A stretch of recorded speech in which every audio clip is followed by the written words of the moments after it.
అందరికీ నమస్కారం. ప్రపంచ ప్రసిద్ధిగాంచిన సచిన్ టెండూల్కర్ అంటే తెలియని వారుండరు. అలాంటి గొప్ప సెలబ్రిటీని ఆంధ్రప్రదేశ్‌కు బ్రాండ్ అంబాసిడర్‌గా మార్చిపోతున్నారా?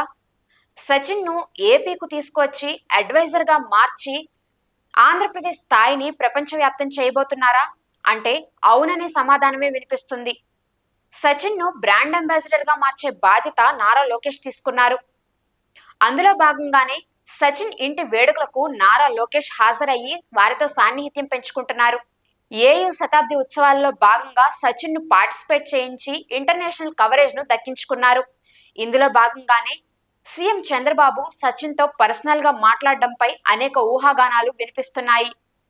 అంతేకాకుండా సచిన్ కి కూడా ఏపీపై మక్కువ ఎక్కువనే చెప్పాలి. గతంలో ఏపీలో పుట్టరాజు కండ్రిగ అనే గ్రామాన్ని దత్తత తీసుకున్నారు సచిన్. లోకేష్ ఏ ఈవెంట్‌కి వెళ్ళినా అక్కడి ప్రభుత్వానికి చెందిన ముఖ్య నాయకులు, అధికారులు, క్రీడాకారులతో పర్సనల్ ర్యాపో డెవలప్ చేసుకుంటున్నారు.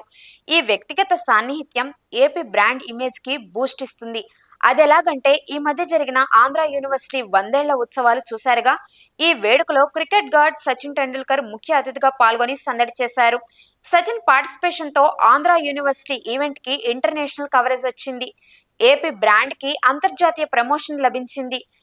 ఏయూ శతాబ్ది ఉత్సవాలకు సచిన్ రావడం వెనుక మంత్రి నారా లోకేష్ క్రికెట్ డిప్లొమసీ ఉంది. టీమిండియా పోటీలు, ఐపీఎల్ మ్యాచ్లు జరిగే సమయంలో సచిన్ తో లోకేష్ ఇంటరాక్షన్ పెంచుకున్నారు. సచిన్ కుటుంబంలో జరిగే ముఖ్యమైన వేడుకలకు లోకేష్ ను ఆహ్వానించే స్థాయిలో సాన్నిహిత్యం పెరిగింది. ఈ రిలేషన్షిప్ తోనే పిలవగానే కాదనకుండా ఆంధ్ర యూనివర్సిటీ సంబరాలకు సచిన్ అతిథిగా వచ్చారు. ఈ కార్యక్రమంలో పాల్గొనడానికి సచిన్ ఒక్క రూపాయి కూడా తీసుకోలేదు. కేవలం గుడ్విల్ తోనే ఇంత దూరం వచ్చారు. ఏపీ బ్రాండ్ ఇమేజ్ ని ప్రమోట్ చేయడానికి మంత్రి నారా లోకేష్ క్రికెట్ ని ఏ విధంగా ఉపయోగిస్తున్నారో ఇప్పుడు అర్థమైంది కదా. మొత్తానికి గూగుల్ ఏఐ, క్వాంటమ్ వంటి కంపెనీలతో ఆంధ్రప్రదేశ్ స్థాయి ప్రపంచవ్యాప్తంగా పెరిగింది.